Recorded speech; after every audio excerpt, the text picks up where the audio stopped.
This is a massive injury update. After a Game 4 loss and heading into a win or go home game number 5, Donovan Mitchell is now a game-time decision after re-injuring his left ankle while shooting around at halftime. This is major, as this is the Cavaliers' best player. He has been a phenomenal playoff performer, at least statistically, in his career, and he has been the leading scorer on average for the Cavs in this current playoff run. Before we start talking about how important Donovan Mitchell is and how scary this could be for the Cavs, go ahead and hit that subscribe button as you get these injury updates, you get reliable trade rumors, signing rumors, literally anything, post-game reactions. That's what you get here at Cavs Digest. So go ahead and hit the subscribe button, but this is really, really scary for Mr. Donovan Mitchell and the Cleveland Cavaliers, as we have no idea what to expect. He's now being written down as a game-time decision. Post-game, it was a little questionable what could happen to him. Kenny Atkins said he doesn't know, just wait to the MRI. The MRI came out today and is now saying he is a game-time decision. Shams has the update here, and I will show that to you. Donovan Mitchell, the Cleveland Cavaliers All-NBA star guard. I'm told he had an MRI today. He's been diagnosed with a re-aggravation of an ankle injury that he's been dealing with. So he re-aggravated his ankle. I'm told it's expected that he's going to be a game-time decision for Game 5. So Donovan Mitchell had his MRI today, and my understanding is it's a re-aggravation of an ankle injury, and he's expected. Yeah.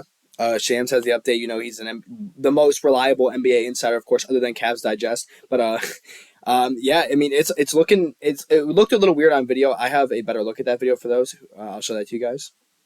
Donovan.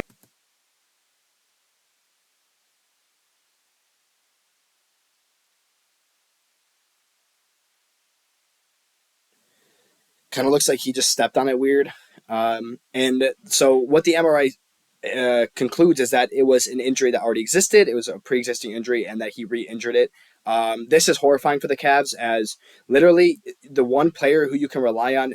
We saw him go for 50 last year against the Magic in a loss and go for 48 in a loss this year. He's the one guy that will always give it his absolute best and doesn't really look that soft on the court. He is someone that the Cavaliers plan on keeping, but if things happen, we don't know about everything. But the main point is that this guy's been a phenomenal playoff scorer. He looks like he always wants to win and play at his best. And I'm going to kind of dive into some stats for you guys, showing how good Donovan Mitchell has been in the playoffs historically. I mean, when you look at the averages, right, 28 points. Just some guys above him, guys you might have heard of, guys you might not have: Michael Jordan, Allen Iverson, Kevin Durant, Jerry West, and LeBron James. Pretty strong list. Donovan Mitchell is not the oddball there, though. So, of course, it's really, really crazy to think that Donovan Mitchell is that good in the playoffs scoring-wise. It sucks because he's technically concluded as a playoff choker because he hasn't won anything. But when you look at the statistics, it's there. He gives it his absolute all. You watch him game, like if you watch the games, his slashing ability has been on point the whole entire playoffs. Let's kind of dive into his recent game statistics. So it is a little hard to see, but you see two 30-point performances and two 40-point performances so far in the playoffs. That is ridiculous. One of those being a loss, of course, but in the pivotal to make the series 2-1, Game 3, he ended up going for 40 points there. So he is historically a great scorer in the playoffs, and it would just be such a hard loss for the Cavs, who this is their technical star player. This is their star player. 28.2, 5 rebounds, 5 assists. In the playoffs in his career. I mean, he has been phenomenal. He was dominant against the Heat. He's been dominant against the Pacers on his own. Yes, his shooting in Game 1 specifically, and in Game 4 he was really, really bad. But his three-point shooting hasn't been there, but his slashing looks unstoppable. It looks like every time he drives, he's going to get a bucket.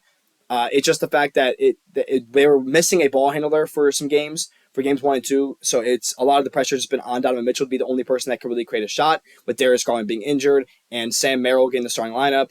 It's been a little rough for the ball handling, but Donovan Mitchell, when he has to create, he does create. Just kind of diving into his overall stats on the season. It seems like a little regression, but this doesn't matter because it's playoff time, and I showed you his playoff averages. He's significantly better in the playoffs. Well, not significantly, but he is better in the playoffs.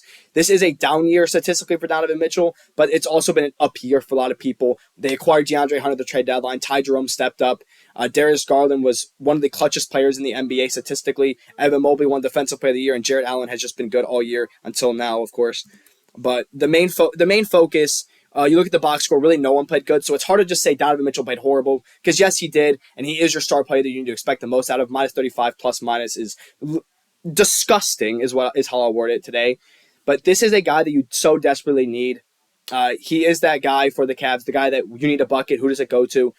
It has been Darius Garland in a lot of possessions this year, but majority of the playoffs and majority of the time for the Cavs, it's Donovan Mitchell.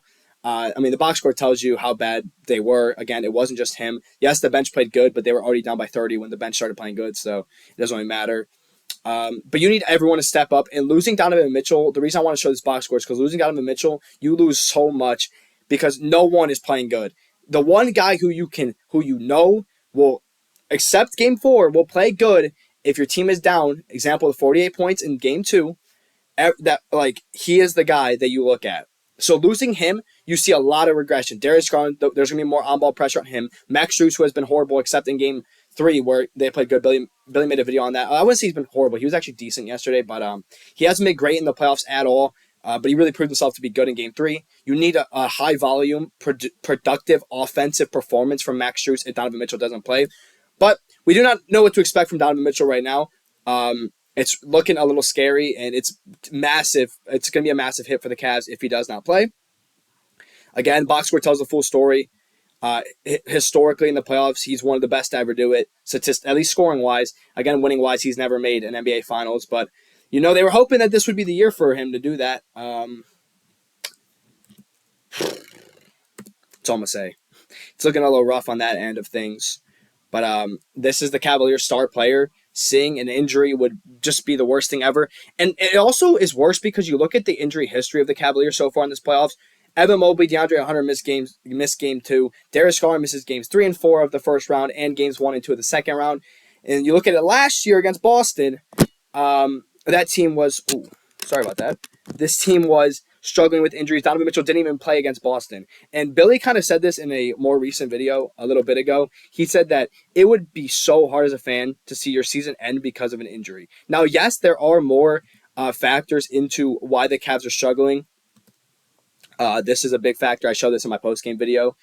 You're just not going to win games when your first offensive possession is a turnover into a free score to one of the best transition offenses in the NBA.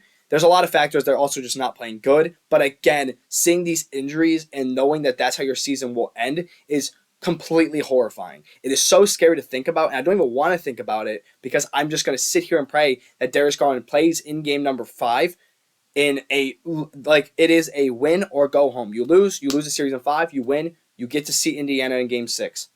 So that is where we're at right now. I'm hoping tomorrow is the game. I will actually be there at Rocket Mortgage. So, if you're a Cavs fan and you're at the game and you notice me, I know I'm not famous or anything, but I'm hoping to see a Cavs win. Fun fact, I've never been in person to a Cavaliers loss. I don't know. I don't have any wood near me. Knock on wood. Well, I guess behind me. Knock on wood.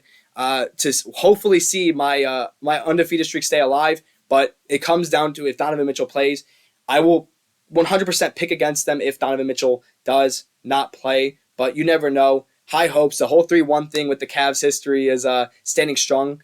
And we're going to see what happens. It's a game-time decision for Donovan Mitchell as of right now. It's what Shams report. It's what Kenny Atkinson said. So we're going to have to see what happens. Will Donovan Mitchell play? And if he doesn't, are you guys hopeless? If he does play, what do you guys think happens with the series? Are they going to win? 3-1 comeback? What's going to happen? Let me know in the comments. And as always, thank you guys for joining me on Cavs Digest. Go Cavs.